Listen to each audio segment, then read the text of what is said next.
welcome to the Humans in the Loop Customer Experience Podcast. I'm Denese Waiters with JD Power, and with me today is Elizabeth Wolverton, Executive VP and Head of Consumer Banking and Brand Experience at Synovus. Thank you for joining me today, Liz. Thanks, Denise. It's great to be here. I often refer to customer service team members as the voice of the brand because no matter the product or service strategy, the rubber hits the road when a single customer interacts with a single team member. So today's topic is really about employee engagement and how to keep team members engaged, particularly as we see brands ramping up their digital capabilities and moving further along on that maturity model continuum. So if you don't mind, Liz, let's dive right in. So how does Synovus scale the culture for the team member experience across your hundreds of branches? Yeah, it's a great question. And when you're across 5 states and over 250 branches, you're in a really distributed environment. And those are sitting in different markets with different personalities. And so I really think there are 3 things that are important to support a great and consistent culture across distributed type environments. One, I would just say a strong foundation of a company culture. And we have that for over 135 years. You know, we have had a very strong culture that puts people at the center. The second is the strength of leadership.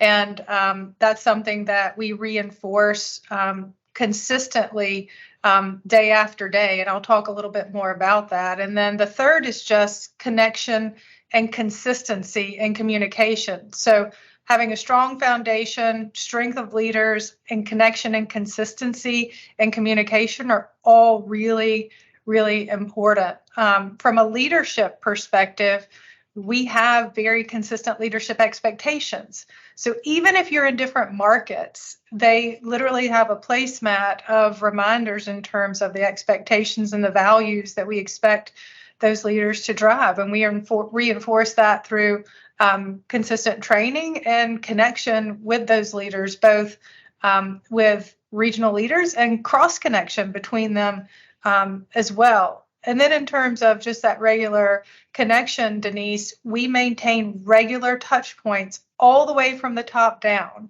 And they're at different intervals and really, different formats, but from our regional leadership to our market leaders to all teams calls. So I have an all team call once a quarter where we gather everybody that is within the 1,600, person purview of my umbrella gets together to talk about current state of affairs, calls to actions, and really the ability to, celebrate and engage with each other. So we can dive into any of those areas, but I think all of those are critical in terms of keeping a culture alive and strong in a very distributed environment.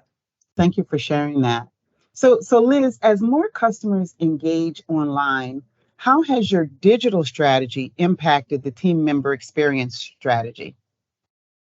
This is an area that we spend a lot of conversation in today, especially, there can be a real perception that digital is sort of this competitor to our branch environment. And what we really try to reinforce is that what we're delivering digitally should absolutely be a complement and not competitive to our branch environment. And it's so important to reinforce that we've actually built this vision and visual of the future relationship. And it's one where digital and physical are choreographed actually together. You don't see one over to the left and one over to the right. And hey, we just want our customers to choose one or the other. We think, and I believe very strongly, that there is a purpose for all within a strong, modern customer relationship. And so the first thing we do is paint a visual of what that looks like. And so our team members don't see digital as competition.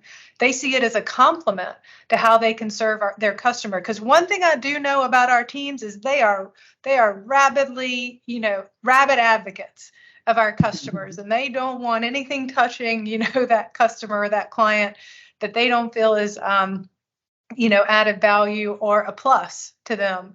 So we show a visual of how we can blend digital and physical together to best serve and advise and guide our customers. So that's the first thing. We show them a visual and we show them where they are in that.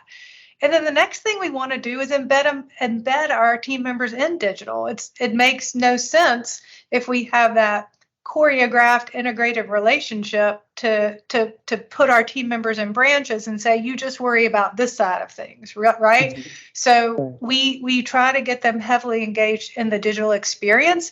We've had, quite frankly, inconsistent adoption across our markets with that. And we're addressing that in terms of how do we bring digital to them? The first thing we had to do, Denise, which is crazy, is we want our teams to be digital, but we didn't have Wi-Fi in all our branches.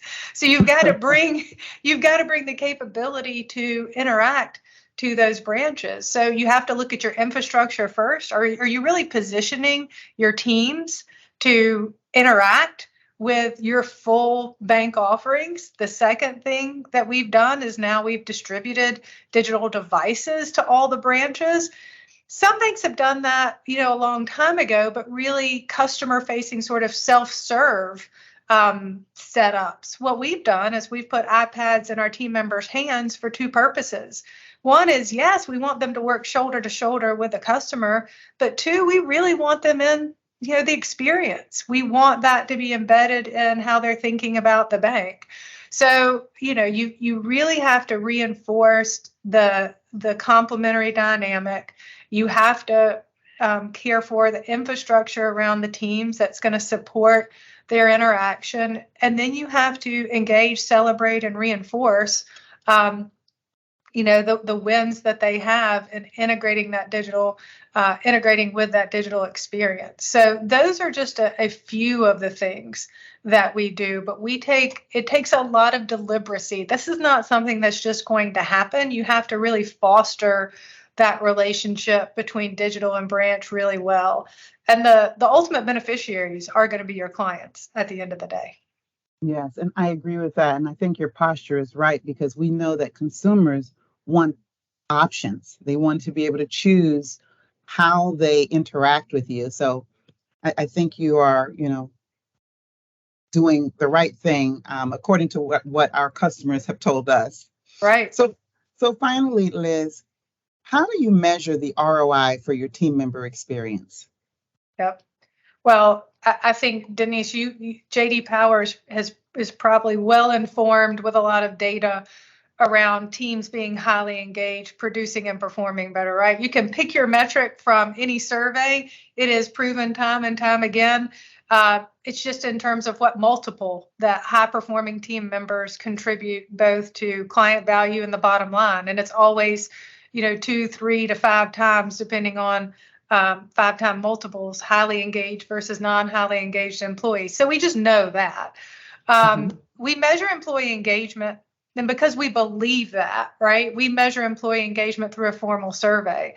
So we do that. We now have formalized a process where we can do that once a year.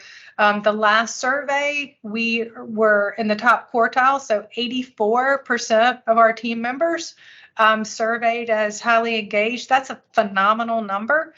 I think it shows in the results. I mean, we're so proud of the recent recognition, by J.D. Power as a top retail bank in the Southeast. And I think you don't get those numbers you don't get that kind of award without high engagement. So we measure our employee engagement through a formal survey, which really breaks down different aspects of their employee engagement experience. We look at things all the way from how they feel within their current team to how they feel as part of the company, to how they feel about, their managers, how they feel about compensation, diversity. We look at all of that together, and we really do address hotspots. I've had 2 appointments this week from what we call our Empowerment Council that takes results from those surveys and then looks to empower teams to improve the results. So we spend a lot of time knowing the proven, value of employee engagement, measuring employee engagement, and then addressing any kind of gaps or any kind of weaknesses underneath there. And I pulse check that. So we use things like that formal engagement survey once a year, but I really think it's important to keep a constant pulse on your team members. And that's things like I look at participation in pilots. I survey retail market managers frequently on things in their market. And I look at the engagement. If I've got 20 people engaging in that survey, I think, something is just off here. I want to see high engagement and a feedback loop. And then there's the less clinical thing that you do by keeping your finger on the pulse by being out in the markets and checking just the energy of the teams. So all of that is really important, I think, to keep as a leader. You've got to have all that. You've got to have the formal feedback. You've got to have the informal measure of just energy. And all of those, to me, equate to that better ROI through that multiple that we know highly engaged team members provide. Well, that's going to wrap it up for us today. Thank you so much for your time, Liz, and for sharing all the wonderful things that Synovus is doing around team member engagement. And to our listeners, I'd like to thank you as well. If you want more information, please visit us on our website at jdpower/business. Till next time.